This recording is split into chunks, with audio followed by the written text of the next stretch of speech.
ሰበር ዜናም የቴዲ አፍሮ ስቱዲዮ መሰበሩ ተሰማም። ተጣላውና ከወንዝ ያልባል እንዴት ልታረቅ ከራሴ ጋር ኢትዮጵያዊነት አደጋ ላይ መውደቅ እንዴት ነው የሚታየው? እንግዲህ በጣም ትልልቅ አባቶች የነበሩ ተከታታይ ህዝቦች ለዚህ ድረስ የደረሰው ብዙ የተለፋበት ሀገር ነው። ሰላም ውድ የተከበራችሁና የተወደዳችሁ የቻናል ቤተሰቦች እንዴት ናችሁ? ሰሞኑኛ ወቅታዊ አነጋጋሪ የሆነ ጉዳዮችን ይዤላችሁ ቀርብ ያለው ታዲያ ቤተሰቦች ለቻናላችን አዲስ ከሆናችሁ ቻናላችንን ሰብስክራይብ ለቃችሁን ደግሞ ቪዲዮዎች ላይክ ማድረጋችሁን አትርሱ። ቤተሰቦች ዛሬ መጀመሪያ ማሰማችሁ ቪዲዮ ምንድነው እጅግ በጣም ብዙ ሰዎች አብዝተው የሚወዱት ቴዲ አፍሮ በትናንትናው ዕለት ስቱዲዮ መዘረፉ የተሰማ ነበር። ታዲያ እጅግ በጣም ብዙ ቆችም እንደጠፉበትና እንደወደሙበትም የተናገረ ነበረ። እስኪ ደግሞ ይህ ቪዲዮ ሰበር ዜናም የቴዲ አፍሮ ስቱዲዮ መሰበሩ ተሰማም። ታጣቂዎች ሰብረው በመግባት ሙሉ ንብረቶችን ይዘው እንደሄዱ ምንጮች አረጋግጠዋል። የቴዲ አፍሮ ስቱዲዮ በአዲስ አበባ ሲኤምሲ አካባቢ አዲሱ የኮንቬንሽን ህንፃ አካባቢ የሚገኝ ሲሆን እዛም አቦጊዳም ስቱዲዮ ሃና ለየሚል ቴዲ እንደቢሮም እንደዚሁም ደግሞ አዳዲስ ስራዎችን ለመፍጠር የሚጠቀምበት ስቱዲዮ አለው። በዛ ስቱዲዮ ውስጥ ከስፒከር እስከ ኮምፒውተር ሁሉንም ነገር የማቀናበሪያ መሳሪያዎች ወደፊት የሚወጡ ስራዎችን ጭምር ሰብስበው መውሰዳቸው ነው ምንጮች የገለጹት። እንደ ምንጮቹ ገለጻ እነዚህ ታጣቂዎች የመንግስት የታርጋ ያለው መኪና መያዛቸውን እንደዚሁም ደግሞ የአንዳንዶቹም የፌዴራል ፖሊስ ዩኒፎርም የለበሱ እንደሆነ የገለጹልን ምንጮቻችን ወደ ህንፃው ሲገቡ የህንፃውን ጥበቃ ደብድበው አቁስለውት እንደዚሁም ደግሞ የተለያዩ ጉዳቶችን አድርሰው ስቱዲዮን ሰብረው ገብተው ሁሉን ነገር እንደወሰዱ ነግረዋል። ጉዳዩን እየተከታተለው ነው። ቪኦኤ የዩቲዩብ ቻናል ላይ ዝርዝሩን ጠብቁን። ቤተሰቦች እንደሰማችሁት ነው እጅግ በጣም ብዙ ሰዎች በዚህ ጉዳይ ላይ ሀሳብና አስተያየት እየሰጡ ይገኛሉ። እናንተስ እነዚህ መረጃዎች ሰው ምን አይነት ስሜት ተሰማችሁ? የሚሰማችሁ የግል ሀሳብና አስተያየት በግልጽ ኮሜንት ላይ አስቀምጡልን። በቀጣይ ደግሞ ማሰማችሁ ቪዲዮ ምንድነው በአንድ ወቅት ኢንተርቪው የተደረገ ስለ አልበሞቹ እንዲሁም ደግሞ ስለ ኢትዮጵያ ሲጠይቅ የነበራቸው ጥያቄዎች ነበሩ። ታዲያ እጅግ በጣም ደስ ነገሮችን የተናገረ ነበረ። እስኪ ደግሞ የሄዳፉ ነገሮችን ሰምተን እንመለስ። እና ከምንም በላይ ነው ኢትዮጵያዊነት አደጋ ላይ የወደቀበት ጊዜ ላይ ነው እንግዲህ እንደ ድል ሆኖ የደረሰን ጊዜ ነው ለኛ እና እዚህ ጊዜ ላይ ደግሞ ሁላችንም ተባብረን ኢትዮጵያ የምንልበትን እድል እግዚአብሔር ከፍቶልናል ብዬ አስባለሁ። አሁንም ጠቀስ አድርገዋል ኢትዮጵያዊነት አደጋ ላይ የወደቀበት ጊዜ ነው ብለሃል። አልበምህም ላይ በተደጋጋሚ ያነሳው ነገር ከኢትዮጵያዊነት ጋር የተያያዘ ነው ከመጠሪያውም ጀምሮና አደጋው እንዴት ነው የሚታይህ? የኢትዮጵያዊነት አደጋ ላይ መውደቅ እንዴት ነው የሚታየው? እንግዲህ በጣም ትልልቅ አባቶች የነበሩ ተከታታይ ህዝቦች ለዚህ ድረስ የደረሰው ብዙ የተለፋበት ሀገር ነው። ለብዙዎችም ምሳሌ የሚሆን በነጻነት ድል ይሁን በዲፕሎማሲው ዘርፍ በመንግስታቱ ማህበር እስከሚያስጨንቁ ድረስ የኛ አባቶች በጨዋነት የዘለቁ ብዙ የለፉ በቅንነት ሀገራቸውን ያገለገሉ ሰዎች አንከባለው እዚያ ያደረሱት ሀገር ነው።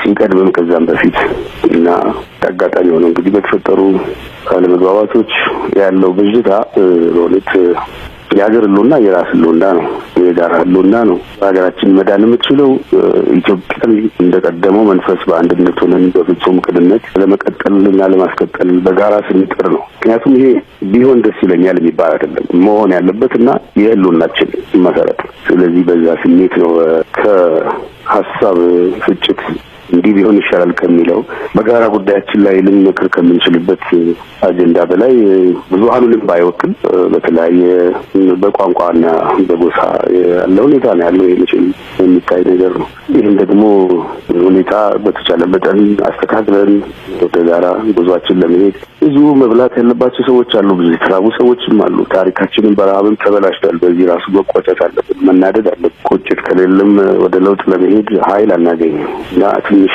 ሰልጠን ያለ ነገር ወጣትነት ትኮር በጣም ረቂቅ ነው እንዴ በጣም ትልቅ ኃይል ነውና እኛ ሰላምና ፍቅር አንድነትና ኢትዮጵያን እንፈልጋለን። ኢትዮጵያ የኛ ዋስትናችን ህልውናችን ነው እና ለዚህ ህልውናችን የጋራ ስሜታችን የተገለጠበት አጋጣሚ ነው ብዬ ነው የነበረው ሁኔታ እንደዚህ መመለስ ይችላል። አንተ እስቲ ስለ ኢትዮጵያ ስለሚለው ዘፈን ያለ ስሜት ምንድነው? እንግዲህ ኢትዮጵያ አንዳንድ ጊዜ ወይ የሌላ ሀገር ዜጋ ሆኖ በደንብ እንደው ልብ ሞልቶ ለመናገር ከአድሎም እንዳይመስል ከጭፍን ፍቅርም እንዳይመስል አንዳንዴ እንደው የሌላ ሰው ሀገር ዜጋ ሆኜ እነዚህ ሚስጥሮች አውቀሽ እንደው በገናይነት ሳይመስል እንኳን ለመናገር እንደው ምን አንዳንዴ አቅም ወጣ በያቅም ባገኘሁበት ስላለሁ እውነት ነው የሁሉ ነገር። እውነትን መቀበል መፈለግ አለመፈለግ ብቻ እውነትን እውነት ያደርገው እውነት ነው። እዛ ውስጥ ለማስቀመጥ የሞከርኳቸው ነገሮች እውነተኛና ትክክለኛ እምነቴ ብቻ ሳይሆን ራሳቸው በራሳቸው የጸኑ እውነቶች ናቸው። እነዚህ ነው ቴዲ አፍሮ ሲናገር እንደሰማችሁት ነው። እጅግ በጣም ገራሚ የሆኑ ነገሮች ነበር ሲናገር የነበረው። እናንተስ ቴዲ አፍሮ ነገር እንዴት አገኛችሁት? ሀሳባችሁ ኮሜንት ላይ አስቀምጡ። ታዋቂው ተዋናይ ሰለሞን ቦጋለ እጅግ በጣም በጠና እንደታመመ በእስር ቤት ውስጥ ትልቅ ችግር እንዳጋጠሙ ተነገረ ነበረ። እስኪ ደግሞ ይህን ቪዲዮም ሰምተን እንመለስ። አርቲስቱ በጠና ታሟል። በእስር ላይ የሚገኘው ሰለሞን ቦጋለ በወንድም ካሊድና በይገረም ደጀኔ ላይ ተጥሎ የነበረው የቤተሰብ ጥየቃ እገዳ ተነስቷል። ከእስር ቤት ያለው መረጃ አቀርብላችኋለሁ። በህገወጥ የፊንቴክ ኢንቨስትመንት ማጭበርበር ወንጀል ተጠርጥረው በእስር ላይ ከሚገኙት ታዋቂ አርቲስቶች መካከል አርቲስት ሰለሞን ቦጋለ በከፍተኛ ህመም ምክንያት የሕክምና ክትትል እያደረገ መሆኑን ሰምተናል። አርቲስቱ ቀደም ሲል በነበረበት የስኳርና የደም ግፊት ህመም አሁን ላይ ጸንቶበት ለመቆጣጠር በመቸገሩ ምክንያት አብዛኛውን የእስር ጊዜውን በፖሊስ ሆስፒታል ሕክምናው በመከታተል እያሳለፈ እንደሚገኝ ታውቋል። በሌላ በኩል ከዚሁም የፊንቴክ ኢንቨስትመንት ጋር በተያያዘ የመኪና ስጦታ ተቀብለው የነበሩት አርቲስት ይገረም ደጀኔና ካሊድ ናስር ላይ ተጥሎ የነበረው የቤተሰብ ጥየቃ እገዳ ዛሬ መነሳቱን ሰምቻለሁ። አርቲስቶቹ የተበረከተላቸው መኪና በወንጀል የተገኘ ሀብት በመሆኑ ለፖሊስ እንዲመልሱ ቢታዘዙም በተሰጠው ጊዜ ባለመመለሳቸው ምክንያት ቤተሰቦቻቸው በእስር ቤት እንዳይጠይቋቸው ተከልክለው እንደነበር ተገልጿል። ይህንን የእገዳ ውሳኔ ተከትሎ ትላንት በነበረው የአርቲስቶቹ የፍርድ ቤት ቀጠሮ ላይ ካሊድ ናስር ቤተሰቦቻቸው እየጎበኟቸው እንዳልሆነና በማረሚያ ቤት የሚቀርብላቸው ምግብ ለመመገብም እየተቸገሩ መሆኑን ለፍርድ ቤቱ በቅሬታ መልክ አቤት ብሎ ነበረ። ሁለቱ ግለሰቦች ያቀረቡትን ይህንን አቤቱታ ተከትሎ ዛሬ ላይ የይገረም ደጀኔና የካሊድ ናስር ቤተሰቦች ወደ ማረፊያ ቤት በመሄድ እስረኞቹ እንዲጠይቁ መፈቀዳቸውን ከምንጮች አረጋግጠናል። እንደሰማችሁት ነው ቤተሰቦች በዚህ ጉዳይ ላይ የተለያዩ አርቲስቶች ታስረዋል። ታዲያ ከነሱ መካከል ሰለሞን ቦጋለም እንደታመመ የተነገረ ነበረ። መንሱር ጀማልም በአንድ ወቅት አሞኛል እያለ ነበረ። ሰለሞን ቦጋለ ግን እጅግ በጣም ብዙ ሰዎችን እያሳዘነ ይገኛል። እናንተስ የሰለሞን ቦጋለ መታመም ሰሞኑን የተሰማችሁ ሀሳባችሁን ኮሜንት ላይ አስቀምጡ። በፊንቴክ ኢንቨስትመንት ግሩፕ ላይ በሰዓቱ በፕሮግራም ማስመረቂያ ፕሮግራም ላይ የነበሩት አምባሳደር ዲና ሙፍቲም እግረኛ ሚዲያ ላይ ቀርበው የተለያዩ ነገሮችን ተናግረው ነበረ ስለ ፊንቴክ ኢንቨስትመንት። እስኪ ደግሞ አምባሳደር ዲና ሙፍቲ ነገሮችንም ሰምተን እንመለስ። ፊንቴክ የሚባል ድርጅት ሰምተዋል መቼም። እዛ ፊንቴክ ጋር በተያያዘ መስቀል አደባባይ ላይ መድረክ ላይ ተገኝተው የድርጅቱን ስምና መልክ እየሰሩ ያስተዋወቁ አምባሳደር ዲና ሙፍቲ አሉ። እዛ መድረክ ላይ የተገኙ በሙሉ ታስረዋል። እሳቸው አምባሳደር ግን ያለ መከሰስ መብት ስላላቸው በፊንቴክ ጉዳይ አልተጠየቁም የሚል ፕሮግራም ሰርተናል አስታውሳለሁ። እንዲህ አይነት መድረክ ላይ እርስዎ ሲገኙ ልክ እንደ ቅድሙ እንዳዳራሹ እንደው ሚድሮክ መስሎት ወደ ፊንቴክ ሄደው ነው ወይስ አምነውበት ፊንቴክ ላይ የተገኙ? ቤዚካሊ ይሄኛው የነበረው is different። መጀመሪያ አሁን የምትለውን ድርጅት ነው ያየሁትም ያለት ነው። የመጀመሪያ መጨረሻው ቀተም ያለት ነው። እኔ መድረክ ላይ ልክ አንተ አሁን ስጠራኝ እንደመጣ ማለት ነው ብዙ ሰዎች ይጠሩኛል፣ ብዙ ሚዲያ ሰዎች ይጠሩኛል። ሚዲያ ፓብሊክ ሰርቪስ እንደሆንኩኝ ማለት ነው። ከፋና የነበሩ ልጆች፣ ዋልታ የነበሩ የግል ሚዲያዎች በሙሉ ይጠሩኛል እና እሄዳለሁ፣ አከብራቸዋለሁ። ከዛ አንፃር ነው እዛም ላይ የተጋበዝኩት። እኔና የትራንስፖርት ሚኒስትር ዴታም ነበር። በጣም ብዙ በርካታ ሰዎች ነበሩ። አዳራሹ ሙሉ ነው። አደባባዩ መኪናዎች ሞልተዋል። ከዛ በኋላ ክብር እንግዳ ናቸው ተብለው ቁልፍ ስጥልን አሉ። ቁልፍ ሰጠው። የኔ እውቀት ሲጀመርም ይሄ ነው።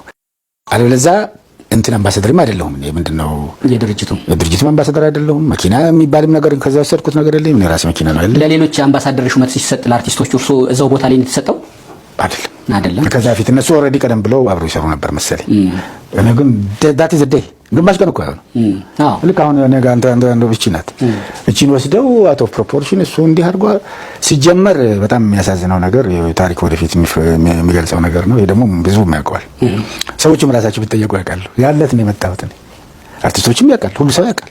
ታቲ ዘዲያ አስሾዳፕ ልክ እቆብ ይሁን እድር ይሁን ለቅሶ ይሁን ማህበራዊ ጉዳይ ይሁን እኔ ኢትዮጵያዊ መድረክ ነው ብዬ ከነበረኝ ስሜት አንፃር ደርኩት።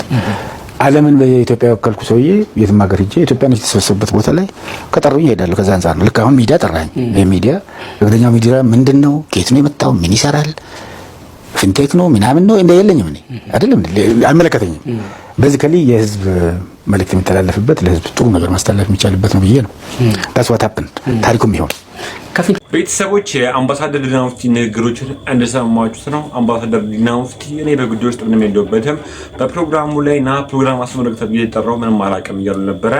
እናንተስ ምን ትላላችሁ? የተሰማችሁን ሀሳብ ኮሜንት ላይ አስቀምጡ። ቤተሰቦች ሰሞኑን የኑሮ ውድነት እጅግ በጣም ብዙ ሰዎችን እያነጋገረ ይገኛል። የትራንስፖርት መጨመር እንዲሁም ደግሞ የተለያዩ የሆኑ የተቸም እንደጨመሩ ሁላችሁም ታውቃላችሁ። ታዲያ ከነዛም መካከል ደግሞ ሰሞኑን አንዲት እህታችን የሴቶች ንጽህና መጠበቂያ ሞዴስ እጅግ በጣም እንደተወደደ እየተናገረች ነበር። ታዲያ ይሄ ጉዳይም እጅግ በጣም ብዙ ሰዎች የተቀባበሉት ይገኛሉ። እስኪ ደግሞ ጆርዲ በዛብህ የምትናገረው ነገር ነው ባይ ዘ ዌይ አረ ወገን ሞዴስ 100 ብር ገባ እያለች ኮሜንት ሴክሽን ላይ ኮሜንት መጻፍ የጀመረችው የዛሬ 2 ዓመት የዛሬ 3 ዓመት ገና ያኔ ሞዴስ ከ60 ብር ነው ከ70 ብር ወደ 100 ብር ቀጥታ ዳይቭ ሲያደርግ ነው ኮሜንት ሴክሽን ላይ ማየት የጀመረው። እኔ ቪዲዮ ላይ ብቻ አይደለም ይሄንን ኮሜንት ፖስት የምታደርገው፣ ሌሎች ኮንተንት ክሪኤተሮች ሌሎች ሀበሻ ኮንተንት ክሪኤተሮች ቪዲዮዎች ላይም አታጡትም ይሄንን ኮሜንት። 2 እስከ 3 ዓመት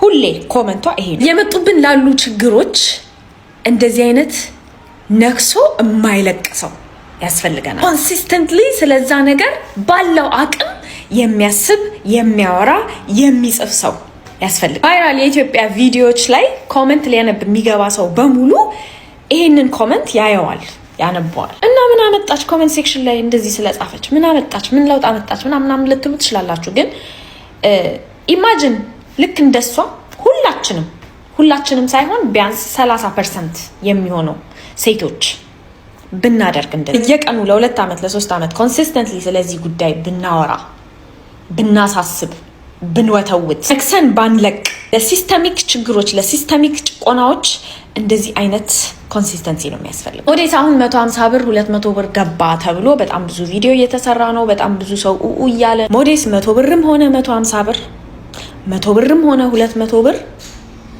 ችግሩ ያው ነው። ባይ ዘ ዌይ 80% በላይ የሚሆኑ ሴት ተማሪዎች ሞዴስ መግዛት ስለማይችሉ ከትምህርት ቤት ይቀራሉ። ገና 150 ብር ሳይገባ በፊት ገና 200 ብር ሳይገባ በፊት ገና የ2 ዓመት የ3 ዓመት የተደረገ ጥናት ነው እየነገርኳችሁ ያለሁት። አሁን እግዚአብሔር ይወቀው ያኔ 80% ከነበረ አሁን ምን ያክል ፐርሰንት ሴቶች በሞዴስ ምክንያት ከትምህርት ቤት እንደሚቀሩ ደግሞ ስለ ተማሪ ሴቶች ነው እያወራን ያለው። ለዚህ ችግር በጣም ኢምፓክት የሚደረጉት እነሱ ስለሆኑ ማለት ነው እንጂ የሁላችንም ችግር። ሃይ ክላስ የሚባለው የሀብት ወለል ላይ ያሉ ሴቶች ብቻ ናቸው ይሄ ነገር ማያስጨንቃቸው።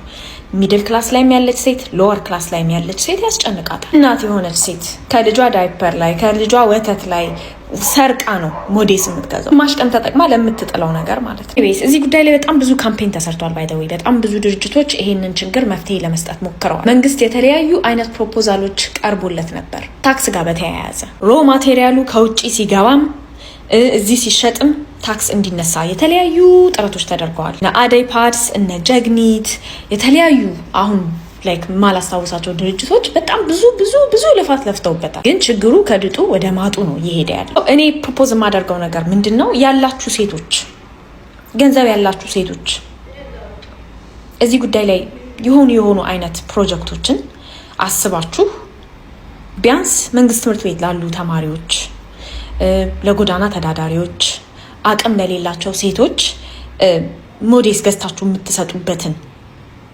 ሁኔታዎች ብታመቻቹ። ግል ትምህርት ቤት ፕራይቬት ስኩል የምትማሩ ሴት ተማሪዎች በየወሩ እያዋጣችሁ ሞዴስ ለመንግስት ትምህርት ቤት ብታበረክቱ። የሚታጠብ ሞዴስ በተመጣጣኝ ዋጋ የሚያቀርቡ ድርጅቶች አሉ። እና አደይ ፓድስ የቲ ፓድስ የሚባሉ ሪዩዜብል ፓድ ኢትዮጵያ ብላችሁ ብትገቡ ያወጣላችኋል ይደረድርላችኋል እነማን እንደሆኑ ማለት ነው እነዚህ ሰዎች ጋር እነዚህ ድርጅቶች ጋር ደውላችሁ እነዚህን የሚታጠቡ ፓዶች ገዝታችሁ ለሴት ተማሪዎች ብትሰጡ it goes a long way እነዚህ የሚታጠቡ ፓዶች ከአንድ አመት እስከ 1 አመት ከግማሽ በስነስርዓት እያጠበች መጠቀም ትችላለች ግሩ በሲስተም ደረጃ እስኪቀረፍ ማለት ነው ለሰማችሁ ስለሆነ የተለያዩ ነገሮች ኢትዮጵያ ውስጥ በሳት ላይ ጨመሩ ይገኛሉ ከምግብ ጀምሮ እስከ መዋቢያ እስከ ማጌጫ እስከ ማንኛውም ነገር ድረስ እስከ ማንኛውም ድረስ የተለያዩ ነገሮች ዋጋቸው እየጨመሩ ይገኛሉ በጣም ብዙዎች ግን የሚያሳስበው መዋቢያ ማጌጫ የሆኑ ነገሮች ሳይሆኑ መሰረታዊ ነገሮች ናቸው ታዲያ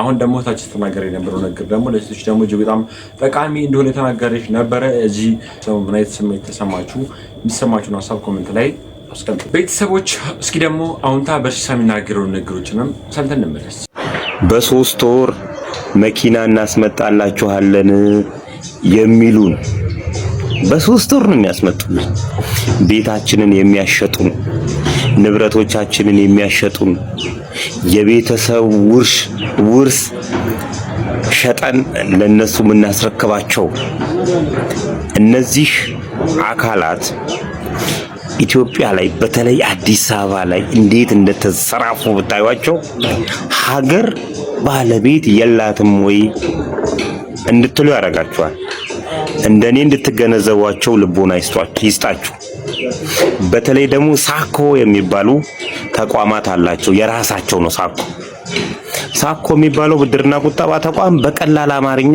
ሸማቾች ማለት ነው ሸማቾች አድጎ ቡዝኖ ወንብዶ ሸፍቶ ማለት ነው ሳኮ ማለት እዛ ዘይት ምንገዛበት የጋራ ችግሮቻችንን በጋራ ለመፍታት ነው የምናቋቁመው እንጂ ሳኮ የአንድ ሰው አይደለም ኢትዮጵያ ውስጥ ሳኮ የአንድ ሰው ነው ባለቤቱ እስከ 200 ሚሊዮን ብር የሚበደርበት ሚስትይቷ እስከ 200-300 ሚሊዮን ብር የምንመደርበት እነዚህ እንዴት ተቀናይተው ከመኪና እናስመጣላችኋለን ጋር እንዴት እንደሚሰሩ ሲጀምር ሳኮ ራሱ የራሳቸው ነው መኪና ለማስመጣት እኮ ፈልገው አይደለም ከፍተኛ የብር እንቅስቃሴ ዛጋ ስላለ አንድ ቁሰት ከፍተኛ ብር ስለምትቀበል ይሄ ለመኒ ላውንደሪ ምቹን ለአጠባ ምቹን እነዚህን ተቋማት ደግሞ የሚቆጣጠራቸው የብረት ስራ ማቋቋም ኤጀንሲ የሚባለው ድርጅት ነው እንጂ ብሔራዊ ባንክ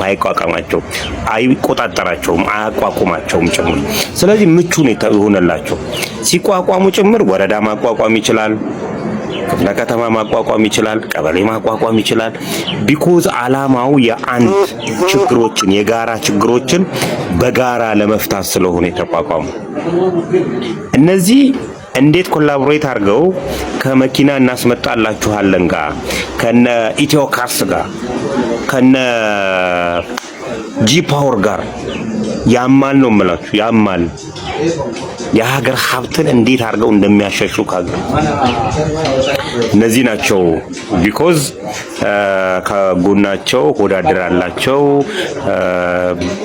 ገንዘብ የሚቀበላል ደስ ያለውን ነገር ማድረግ ይችላል ወረዳዎች በተቀላላቸው ችጋራሞች ናቸው እነሱ እንዲያቋቋሙ ይሰጣቸዋል የሚቆጣጠራቸው አካላት ስለሌሉ እንዳሰኛቸው አዲስ አበባን ጨርሰው አሁን ወዴት ይሄዳሉ እነዚህ ሰዎች ሲጀምር እነዚህ መኪና እናስመጣላችኋለን ብለው ከሳኮ ጋር የሚያገናኙት ቀጥታ ከወንጀል አድራጊ አካላት ጋር ከተለያዩ የሽብር አካላት ጋር ግንኙነት አላቸው ነው የምላችሁ እኮ እስቲ ጠይቁንና ይሄን ማስረጃ እንስጣችሁ ከሽብር አካላት ጋር ጭምር ግንኙነት ያላቸው ናቸው እነ ሳምሪ ናቸው ያልናችሁ ያለነው መኪና እናስመጣላችኋለን የሚሉት ይኸው እስቲ አግሪመንታችሁን አምቡት የሁሉም አግሪመንት ላይ ምን የሚላል መሰለኝ በ3 ቀን አመጣላችኋለሁ ይልና የዶላር ችግር ካጋጠመን ኃላፊነቱን አንወስድም ይላል ምን ይነግራል ይሄ ራሱ መቼ ነው የዶላር ችግር የሚፈታው እስከመቼ ነው መጠብቅ የሚለውን ከስተመሩን ኃላፊነት አይሰጠውም የራሱ አድቫንቴጅ አድርጎ ነው የሚወስድ የዶላር ችግር ካለ ይላል ከዛ እንደ የሰላም ችግር ካለ ይላል የትራንስፖርት ችግር ካለ ይላል የሰላም ችግሩን የሚፈጥሩት ራሳቸው ናቸው። የሰላም ችግር ካለ ደግሞ የዶላር እጥረት ይኖራል። የሰላም ችግር ካለ የትራንስፖርት ችግሮች ይኖራሉ። በዚህ በኩል እያጠቡ ለተለያዩ አካላት የሚያቀብሉት እነሱ ናቸው። በሌላ በኩል ደግሞ ሰላም ችግር ካለ ይላል። መች ነው ታዲያ የምታመጣልኝ? ዋናውን ጥያቄ አነሳህ እኮ። መንግስት ለአንተ ዶላር ሲያድል አይውልም እኮ። ዋናውን ጥያቄ አነሳህና ብሩን ካቀበልኩ በኋላ የሰላም ችግር ካለ የዶላር ችግር ካለ ወይም ደግሞ የትራንስፖርት ችግር ካለ እስከ መች ነው የምጠብቅህ የሚለውን አይነግርህም። ስለዚህ ፍርድ ቤት ሄድና ራሱ ፈርሟል። የሰላም ችግር ካለ ኃላፊነቱን አልወስድም ብያለሁ ይልሃል። እነ ሳምሪ ነው እንደዚህ የሚሉት። ሳምሪ ሞተርስ እነ ኢትዮ ካርስ ነው እንደዛ የሚሉት። እነ ጂ ፓወር ነው እንደዛ የሚሉት። እነዚህ አካላት የማን እንደሆኑ መንግስት እኮ ከባለፈው ስርዓት ላይ ኢኮኖሚውን አልተረከበም። እንደሰማችሁት ነው ቤተሰቦች። አሁን ታበሽ በተለያየ ጊዜ የማይሆን ስራ የሚሰሩ ሰዎች ላይ ሀሳብና አስተያየት እየሰጠ እንዲሁም ደግሞ ጉዳዩን እስከ ህግ ድረስ ድረስም ጉዳዩን በትኩረት እያዘ ለሰዎች በማድረስ ነው የሚታወቀው። ታዲያ ዛሬም ስናገር የነበራቸው ነገሮች እጅግ በጣም ጠቃሚ ነበሩ። ያው ታበሽ ነገር እንዴት አገኛችሁት? በስተመጨረሻ ማሰማችሁ ንግግር ምንድነው? አንዲት እህታችን እጅግ በጣም ጠቃሚ የሆነ ስለነበሩና ነገሮችን ተናገረች ነበረ። እስኪ ደግሞ ይሄ ቪዲዮ ሰምተን ነው። ዝም ያለ ሁሉ ደህና ነው ማለት አይደለም። ዝም ሲል አንድ ሰው እየተከፋ የነበረ ሰው እንደጎደለበት እያወቅን እንዳልተደሰተ እያወቅን የሆነ ጊዜ ይሄድና ከዛ ያ ሰው ጸጥ ካለ ደህና ስለሆነ አይደለም፣ ተስፋ ስለቆረጠ ሊሆን ይችላል። ዝም የሚለው የሚረዳው ሰው ስለሌለ ሊሆን ይችላል። ቢናገር ስለማይሰማ ሊሆን ይችላል። ወይ ደግሞ መጥቶ የሚያወራው ሰው ስለሌለው ሊሆን ይችላል። ግን ዝም ያለ ሁሉ ደህና ነው ማለት አይደለም። ትንሽ ምልክት አይተን ያ ሰው የሆነ ሰው አልተደሰተም ብለን የምናስብበት ቦታ ወይም ደግሞ አንድ ሰው ተስፋ ቆርጦ ዝም ያለበት ቦታ ያለ ከመሰለን መርዳት መልካም ነው። ብዙ ጮሆ ብዙ ተናግረው ብዙ እርዱኝ ብለው እርዳታ ሲያጡ ሰዎች በቃ ጸጥ ይላሉ። ዝም ምንም ነገር አይናገሩም። እንዲህ መሆናቸው ምንወዳቸው ከሆነ አስደስተንም። እንዲህ መሆናቸው በውስጣቸው እያለቀሱ ከሆነ በውስጣቸው እያዘኑ ከሆነ ያ ህመምና ያ ሀዘን ወደ በሽታ እንደሚቀየር ስለምናቅ እንዲታመሙብን ስለማንፈልግ የምንወዳቸውን ሰዎች ዝም ሲሉ መደንገጥ ነው ያለብን። ውስጣቸውን መጠየቅ ነው ያለብን። በሰውነት የታመመ ሰው እኮ ትኩሳቱ ተነክቶ ወይ ደግሞ አልቦት ወይ ደግሞ ተንቀጥቅጦ ምናምን እኮ ይታወቃል ሰው እንደታመመ። ውስጡ የታመመ በአይምሮ ግን ውስጡ ደስተኛ ያልሆነበትን ነገር ያመመውን ነገር ግን አፍኖ ዝም ያለ ሰው ግን ደግሞ ስናየው ደህና የሚመስለን ሰው ግን በጣም አደገኛ ነው። የምንወደው ከሆነ ይጎዳብናል፣ ይታመምብናል፣ እናጠዋለን ያንን ሰው። እንደዛ እንዲሆንብን አንፈልግም። እንደነዚህ አይነት ሰዎች ናቸው ዝም ብለው ደህና ሳይሆኑ ደህና የሆኑ ሰዎች ናቸው አንዳንዴ ራሳቸውን የሚያጠፉት። በጣም ለከፍተኛ ህመም ይዳረጋሉ። እንደዚህ እንዳይሆንብን ሰው ምልክት ካሳየን ችግሩ መፈታት አለበት። በቃ የሆነ ሰው አልተደሰተም፣ ያለው ነገር ከፍቶታል፣ ማስተካከል መልካም ነው። የዛን ሰው ችግር ሁሉ መፍታት አይደለም፣ ግን የምንችለውን ነገር ባላንስ ማድረግ መልካም ነው። የአንዳንድ ሰው ዝምታ በጣም ከባድ ከመሆኑ የተነሳ ነፍሳቸውን ስለሚያሳጣቸው ማንነታቸውን ስለሚያሳጣቸው ልብ እንረዳቸው መልካም ነው። ዝም ያለ ሁሉ ግን ደህና ነው ማለት አይደለም። ሌላው ምናነሳ 2 ወር በኋላ ከውጪ 2 ሳምንት ሆኗል 100 ቢሊዮን ነጥብ 5 ብር ነው የገባልኝ። ኢትዮጵያ ውስጥ ያሉ ባንኮች ሁሉ ተደምረው የሌላቸው ሀብት የሚጠራባትን የጆይ ጭሮ ሸዋሿ ስሟት እስቲ። 2 ሳምንት ሆኗል 100 ቢሊዮን ነጥብ 5 ብር ነው የገባልኝ። 100 ቢሊዮን ነጥብ 5 ይሄን እግዚአብሔር አመስግኑልኝ። ዲር ተመስገን ይላል። አካውንት ይላል። yes አንተ ቦስኪ ቃን ስራ ነው የምሰራው። ቃን ስራ እየሰራው ህይወቴ አይሻሻልም ነበር። ከዚህም በፊት ምስክርነት አይቼ ነው እዚህ ቦታ የመጣሁት። ህይወቴ እየተሻሻለ መጣና አመት ከ2 ወር በኋላ ከውጪ 2 ሳምንት ሆኗል 100 ቢሊዮን ነጥብ 5 ብር ነው የገባልኝ። 100 ቢሊዮን ነጥብ 5 ይሄን እግዚአብሔር አመስግኑልኝ። እግዚአብሔር ሰጪ ነው። እኔ ቃን ስራ ነው የምሰራው። እውነቴን ነው። እኔ ይሄን ደረጃ አይቼ አላቅም። ሰዎች ራሱ ተቸገሩ ለማንበብ ማለት ነው።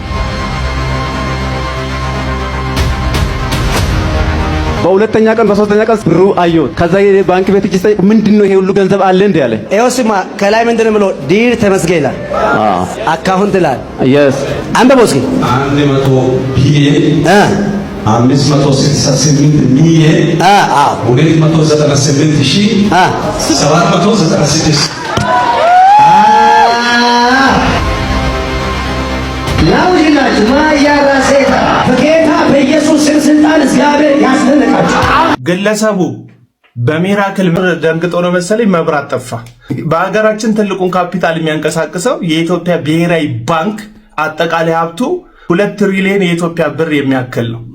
በምን ምክንያት እንደሆነ በማይታወቅ መንገድ ይሄ የምትመለከቱት ቀን ሰራተኛ ነኝ የሚል ግለሰብ አጠቃላይ ኢትዮጵያ ውስጥ ያሉ ባንኮች ያላቸው ሀብት ተደምሮ የሌላቸውን ገንዘብ ገብቶልሃል ተብሎ ነው በዚህን ያክል መጠን እየተደሰተ ያለው። ኳድሪሊየንን የሚያክል ገንዘብ ከአንድ ሀገር ወደ አንድ ሀገር ሲገባ ሀገራት ራሱ ዝም ብለው አይመለከቱ። ዓለማችን ላይ ትልቁ ባለሀብት የሆነው ኤለን መስክ በዶላር ያለው ገንዘብ ወደ ኢትዮጵያ ብር ተመንዝሮ አንተ ገባልኝ ያልከውን 10 ኳድሪሊየን በላይ የሆነን ገንዘብ የሚያክል አይደለም ያለው ሀብት። በዚህን ያክል ደረጃ እስካም ስትሰሩን ለምን መንግስት ዝም እንዳላችሁ መድኃኒዓለም ነው የሚያውቀው። እንደ አንድ ኢትዮጵያዊና እንደ አንድ ኢትዮጵያዊ ግለሰብ እንደዚህ ያሉ በአደባባይ የሚደረጉ በቴሌቪዥንና በዲጂታሉ ሚዲያ ላይ የሚዘዋወሩ መንፈሳዊ እስካሞች ከህግ አንጻር እንዴት መታየት እንዳለባቸው ቁጭ ብለን ልንወያይበትና ልንመካከርበት የሚያስፈልግ እንደሆነ ይሰማኛል። ሀገሪቱን በጀት ከ50ና ከ100 ዓመት በላይ ሊበጅት የሚችል ገንዘብ በአንድ ተራ ግለሰብ ውስጥ ድንገት ሲገባ ጸጥ ብሎ የሚመለከት መንግስትም ባንክም የለም። ገባልኝ እያልከ ያለው በአጠቃላይ በኢትዮጵያ ንግድ ባንክ ውስጥ እንኳን የሌለ ገንዘብ ነው። መለከታችሁት ጆይ ጭሮም ቁጥሩን ለማንበብ ሲቸግረውና ከጉባኤ መካከል በጣም ስማርት ነው የተባለን ሰው አስነስቶ ለማስነበብ ሲሞክር ነው የምትመለከቱ። ኢትዮጵያ ውስጥ ኳድሪሊየን ገንዘብ ያለው ሰው ተገኝቷል። ከአላሙዲ የሚበልጥ ከኤለን መስክ የሚበልጥ ከነ ቢል ጌት እና ከተለያዩ ትልልቅዬ ዓለም አቀፍ ካምፓኒዎች በገንዘብና በአቅም የሚበልጥ ታላቅ ሰው ኢትዮጵያ ውስጥ በሚራክል መኒ ተገኝቷል እያሉን ነው። እንኳን ደስ ያላችሁ ለማለት ነው። ይመቻችሁ። ነው ዝም ያለ ሰው ሁሉ ደህና አይደለም። እባካችሁ ቀረብ ብላችሁ የሚሰማውን ሐሳብ ኮሜንት የሚሰማቸውን ሐሳብ ጠጋ ብላችሁ ጠይቋቸው። የብቸኝነት ስሜት እንዲሰማቸው አታርጉ። ምክንያቱም የተለያዩ ወጣቶች የተለያዩ ታዳጊዎች በሰዓት ላይ ራሳቸውን ያጠፉ እንዲሁ ደግሞ የማይሆን ድርጊቶችን ያደረጉ የሚገኙት በእንደዚህ አይነት ምክንያት ነው እያለች ነበር። ቤተሰቦች ለማንኛውም ለዛሬ ይዤላችሁ የመጣው ቪዲዮ እኚህን ይመስላሉ። እናንተ ማቀደቁ ነገር ያስጨብጣሉ ሐሳብና አስተያየትን ያለውጣሉ የማስባቸውን ቪዲዮችን ይዤላችሁ እመጣለሁ። ስላዳመጣችሁ አመሰግናለሁ። ቴንኪው